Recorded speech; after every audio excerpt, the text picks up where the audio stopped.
জানে না। Supreme court, high court এই সমস্ত মিথ্যা আইনের ব্যাখ্যা দিয়ে বাংলা এবং বাঙালিকে ধ্বংস করতে চাইছে। বলেন কি? নাগরিকত্বের ন জানে না। সুতরাং মোফক্করুলকে গ্রেফতার করা এটা ভারত সরকারের সবচেয়ে বড় অন্যায়। মুথাবাড়িতে কোনো খারাপ ঘটনা ঘটেনি। ফালতু কথা একদম কবি নেই। মুথাবাড়িতে হাজার হাজার লোক জড়ো হয়েছে, প্রতিবাদ করেছে। এই প্রতিবাদটা তাদের অধিকার, সংবিধান সিদ্ধ। আর মোফক্করুল ইসলাম সে আমার অত্যন্ত কাছের ছেলে। সে তার বন্ধু সাংবাদিক, সেও আমার কাছের ছেলে।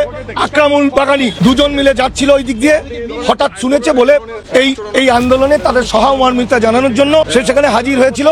এবং রাত সেই গাড়ি চাপা পড়ে যখন দুজন মারা গেল,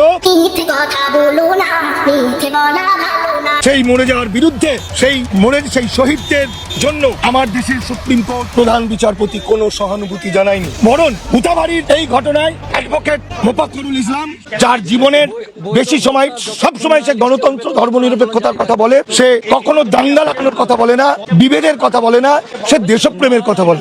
বরং সে কিন্তু ওই গাড়ির মাথায় দাঁড়িয়ে যে কথাগুলো বলেছে, সেই কথাগুলো দেশপ্রেমের কথা, ভারত কি জয়, তাদের অধিকারের কথা বলেছে, সংবিধানের কথা বলেছে, গণতন্ত্রের কথা বলেছে।